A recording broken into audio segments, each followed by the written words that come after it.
தாவேக ஆட்சியில் அரசு அலுவலகங்களில் லஞ்சம் ஒழிக்கப்பட்டு காமராஜர், கக்கன் போன்றவர்களின் ஆட்சியை முதலமைச்சர் விஜய் அமைத்திருப்பதாக உயர்கல்வித்துறை அமைச்சர் விஸ்வநாதன் தெரிவித்துள்ளார். திருப்பத்தூரில் லஞ்சம் தவிர நெஞ்சம் நிமிர்ந்து கையெழுத்து இயக்கத்தை தொடங்கி வைத்த அமைச்சர் விஸ்வநாதன், ஊழல் இல்லாத தமிழகத்தை உருவாக்குவதே அரசின் இலக்கு என்றார்.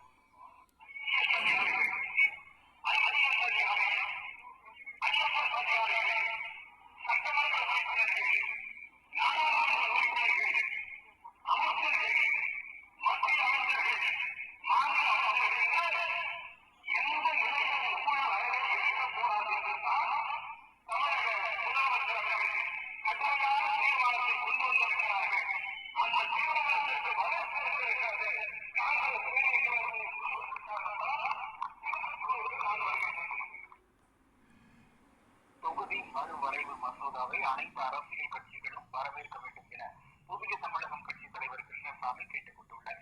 கோவையில் செய்தியாளர்களை சந்தித்த அவர், பழனி கோவிலுக்கு சொந்தமான நிலம் தொடர்பான முறைகேடு குறித்து சிபிஐ விசாரணை நடத்த வேண்டும் என வலியுறுத்தினார். எல்லா மாநிலங்களுக்கும் சமமாக 50% உயர்வு என்பதை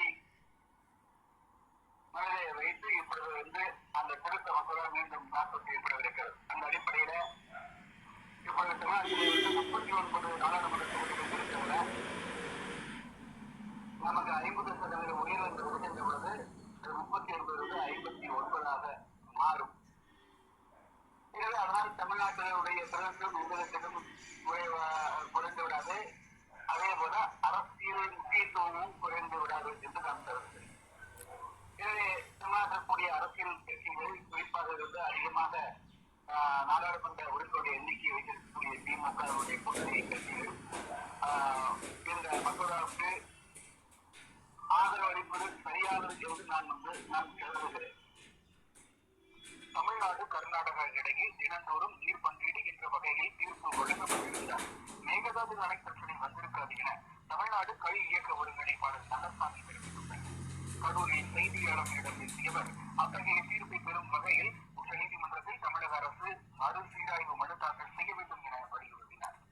நீர் பங்கீடு என்ற அம்ச தீர்ப்பில் இடம்பெற்றிருந்தால் இருமாநில உறவு மேம்பட்டிருக்கும், இறையாண்மை ஒருமைப்பாடு வலுப்பெற்றிருக்கும், மோதலுக்கு முற்றுப்புள்ளி வைக்கப்பட்டிருக்கும். அது தீர்ப்பில் இருக்கக்கூடிய தவறு திருத்தப்பட வேண்டும். திருப்பினால் மட்டுமே மேகதாட்டுகள் அணை கட்டும் எண்ணம் கர்நாடகாவுக்கு வராது. இதற்காக தமிழ்நாடு அரசு உடனடியாக ஒரு மறுசீராய்வு மனுவை உச்சநீதிமன்றத்தில் தாக்கல் செய்ய முன்வர வேண்டும்.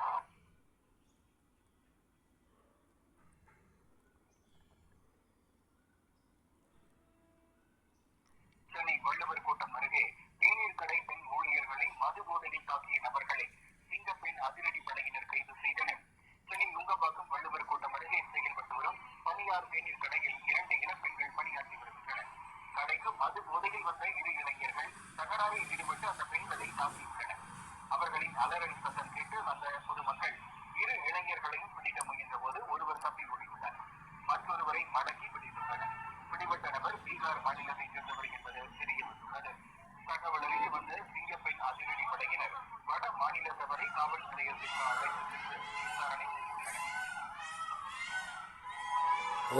ஒருத்தர் தப்பு பண்ண 10 பேரை சொல்கிறது. வட மாநிலத்துக்காரர் பெரும்பாலுமே ஊழல் பண்ணி சேர்க்குறாங்க.